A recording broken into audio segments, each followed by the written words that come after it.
சற்று முன் கிடைக்கப்பெற்ற மிக மிக முக்கியமான செய்தி ஒன்று வெளியாகியிருக்கு. புகழ் சிறையில் செந்தில் பாலாஜி, அமலாக்கத்துறை அதிரடி. தமிழ்நாடு மின்சார வாரியத்திற்கு ரூபாய் 1000 கோடிக்கு மேல மின்கம்பிகள் வாங்கியதுல 2021 ஆண்டு முதல் 2023 ஆண்டு வரை திமுக ஆட்சி காலத்துல டெண்டர் முறைகேடு நடந்ததா புகார் எழுந்திருக்கு. இது தொடர்பாக கடந்த ஜூன் 30 அன்று லஞ்ச ஒழிப்புத்துறை போலீசாரால ஒரு வழக்கு பதிவு செய்யப்பட்டிருந்தது. இந்த முறைகேடு எப்படி நடந்தது என்பது குறித்து புதிய தகவல்கள் வெளியாகியிருக்கு.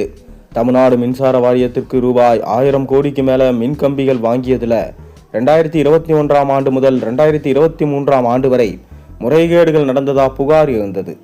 இந்த விவகாரம் தொடர்பாக மின்சார வாரிய தலைவராக இருந்த IAS அதிகாரி டாக்டர் ராதாகிருஷ்ணன் அனுப்பிய கடிதத்தை அடிப்படையாக வச்சு லஞ்ச ஒழிப்பு போலீசார் இந்த வழக்கை பதிவு செஞ்சாங்க. இந்த விவகாரம் தொடர்பாக கடந்த 19 தமிழகம் முழுவதும் தமிழ்நாடு மின்சார வாரிய ஊழியர்கள், தனிநபர்கள், அலுமினிய மின்கம்பி உற்பத்தி நிறுவனங்கள் மற்றும் ஒப்பந்ததா புள்ளிதாரர்கள் அலுவலகங்கள் என 60 இடங்களில் லஞ்ச ஒழிப்பு போலீசார் ரெய்டு நடத்தினாங்க.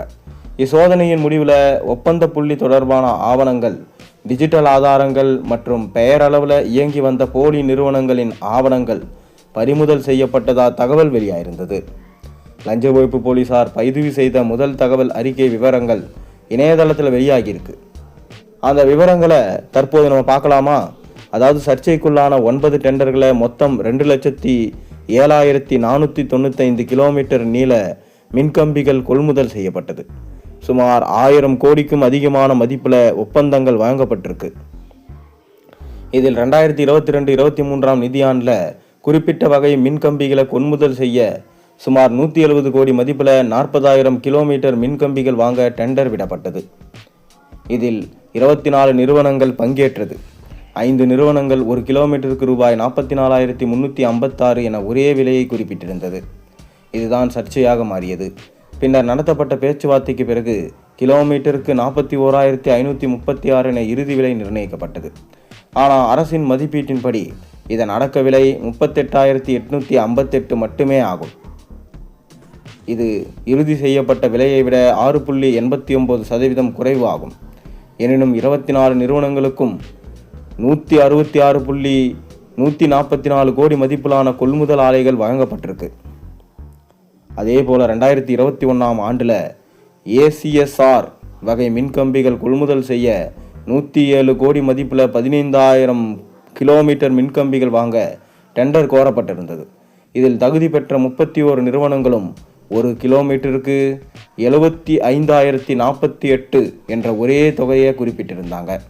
பேச்சுவார்த்தைக்கு பின் 74,340 என விலை நிர்ணயம் செய்யப்பட்டிருந்தது. இதற்காக அரசு மதிப்பீட்டு விலை 71,826 மட்டுமே நிர்ணயிக்கப்பட்ட விலை மதிப்பை விட 3.49% அதிகம் இருந்த போதிலும் 30 நிறுவனங்களுக்கு 111.51 கோடி மதிப்பிலான கொள்முதல் ஆணைகள் வழங்கப்பட்டிருந்தது. இப்படி தரப்பட்ட ஒப்பந்தங்களில் சில மின்வாரியங்கள் இறுதி செய்த கொள்முதல் விலை அடிப்படை விலையை விட மிக அதிகமாக இருந்தது. இது விசாரணையில் கண்டுபிடிக்கப்பட்டிருக்கு. இது தவிர கொள்முதல் செய்யப்பட்ட சில வகை மின்கம்பிகள் தரம் குறைந்தவையா இருந்ததால அரசுக்கு பெரும் நிதி இழப்பு ஏற்பட்டிருக்கிறதா சொல்லப்படுது. இந்த விவகாரத்தில் மின்சார வாரியத்தின் பொருட்களின் மேலாண்மை பிரிவு அதிகாரிகளும் டெண்டர் பெற்ற தனியார் நிறுவனங்களும் கூட்டு சதி செய்து டெண்டர் தொகையை ஒரே மாதிரியாக நிர்ணயித்து முறைகேட்டில் ஈடுபட்டிருக்கிறதா எழுந்த புகார் அடுத்து வழக்கு பாய்ந்திருக்கு. இந்த விஷயத்தில் அரசு அதிகாரிகள் தங்களது அதிகாரத்தை துஷ்பிரயோகம் செய்து மோசடி, நிதி முறைகேடு மற்றும் நம்பிக்கை மோசடியில் ஈடுபட்டு அரசு கழுவத்திற்கு மிக பெரும் நிதி இழப்பை ஏற்படுத்தி உள்ளதாகவும் வழக்கு விவரங்கள் தெரிவிக்கப்படுது. எனினும் லஞ்ச ஒழிப்பு போலீசார் போட்ட இந்த வழக்கில் குற்றவாளிகளின் பெயர்கள் எதுவும் இடம்பெறலை. விசாரணை முழு அளவில் நடப்பதனால விசாரணை முடிந்த பிறகு குற்றவாளிகளின் பெயர் வழக்கில் கூடுதலாக சேர்க்கப்படும் என்றும் அதன் பிறகே கைது நடவடிக்கை எடுக்கப்படலாம் என மின்சார வட்டாரங்கள் தெரிவிக்கப்படுது. மேலும் டாஸ்மார்க் முறைகேடு தொடர்பாக முன்னாள் அமைச்சர் செந்தில் பாலாஜியிடம் தமிழக லஞ்ச ஒழிப்புத்துறை அதிகாரிகள் தீவிர விசாரணையை நடத்திட்டு வராங்க. 100க்கும் மேற்பட்ட கேள்விகளை செந்தில் பாலாஜியிடம் கேட்டு அதனை வீடியோவாகவும் பதிவு செய்து வருவதாகவும் தகவல் வெளியாயிருக்கு. கடந்த திமுக ஆட்சி காலத்தில் டாஸ்மார்க் டெண்டர், மதுபான கொள்முதல் உள்ளிட்ட பணிகளில் 1000 கோடி ரூபாய்க்கு மேலே முறைகேடு நடந்திருப்பதாக பரபரப்பு குற்றச்சாட்டு இருந்திருக்கு. அதன் அடிப்படையில் லஞ்ச ஒழிப்பு போலீசார் வழக்கு பதிவு செய்து விசாரணையை மேற்கொண்டாங்க. இந்த வழக்கின் அடிப்படையில் முன்னாள் அமைச்சர் செந்தில் பாலாஜியின் வீடு, அவருக்கு தொடர்புடைய இடங்கள், டாஸ்மார்க் அதிகாரிகளின் இடங்கள், மதுபான ஆலைகள் உள்ளிட்ட 41 இடங்களில் தமிழகம் முழுவதும் நேற்று லஞ்ச ஒழிப்பு அதிகாரிகள் அதிரடி சோதனை மேற்கொண்டாங்க. இதில் டாஸ்மார்க் டெண்டர், மதுபான கொள்முதல் உள்ளிட்ட பல்வேறு பணிகளில் முறைகேடு நடந்திருப்பதற்கான முக்கிய ஆவணங்களை லஞ்ச ஒழிப்புத்துறை போலீசார் பறிமுதல் செய்ததாக சொல்லப்படுது. மேலும் சென்னை ஆழ்வார்பேட்டையில் தனியார் விடுதியில் தங்கியிருந்த முன்னாள் அமைச்சர் செந்தில் பாலாஜியிடம் சுமார் 3 மணி நேரம் தீவிர விசாரணை மேற்கொண்டு அவரிடமிருந்து பெறப்பட்ட வாக்குமூலத்தை எழுத்துப்பூர்வமாக பதிவு செஞ்சாங்க. அதனைத் தொடர்ந்து டாஸ்மார்க் நிறுவனத்தில் பார் உரிமம் வழங்குதல், போக்குவரத்து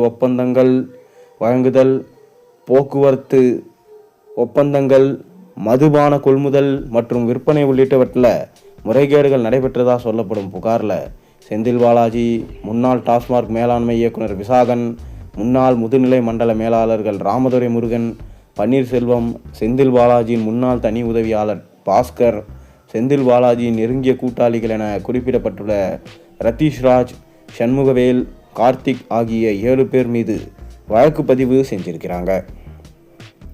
இந்நிலையில் டாஸ்மார்க் முறைகேடு வழக்கில் முன்னாள் அமைச்சர் செந்தில் பாலாஜிக்கு லஞ்ச ஒழிப்புத்துறை சம்மன் அனுப்பியது. மதுபான கொள்முதல் மற்றும் பார் டெண்டர் முறைகேடு தொடர்பாக இன்று காலை 11 மணிக்கு லஞ்ச ஒழிப்புத்துறை அலுவலகத்தில் செந்தில் பாலாஜி விசாரணைக்கு ஆஜரானார். டாஸ்மார்க் முறைகேடு தொடர்பாக முன்னாள் அமைச்சர் செந்தில் பாலாஜியிடம் தமிழக லஞ்ச ஒழிப்புத்துறை அதிகாரிகள் தீவிர விசாரணையை நடத்திட்டு வராங்க. 100க்கும் மேற்பட்ட கேள்விகளை செந்தில் பாலாஜியிடம் கேட்டு ஒவ்வொரு கேள்விக்கும் எழுத்துப்பூர்வமான பதில் பெறப்படுவதா தகவல்கள் வெளியாகியிருக்கு. மேலும் அந்த விசாரணையின் போது அதனை வீடியோவாக பதிவு செய்து வருவதாகவும் தற்போது தகவல்கள் வெளியாகியிருக்கு.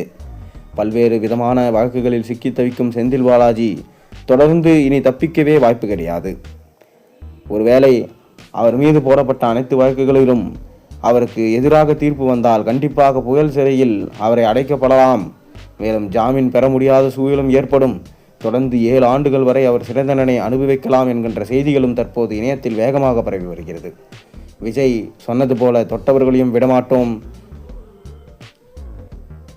விடமாட்டோம், இனி ஊழல் செய்யவே விடமாட்டோம், யாராக இருந்தாலும் அவர்கள் மீது தக்க பதிலடி கொடுப்போம் என கூறியிருந்தார்.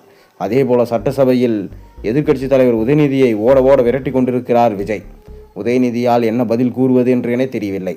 ஏற்கனவே உதயநிதி விஜயை அவதூறாக பேசியதன் காரணமாக வீடு புகுந்து அவரை கைது செய்யும் நிலைமைக்கு சென்றது.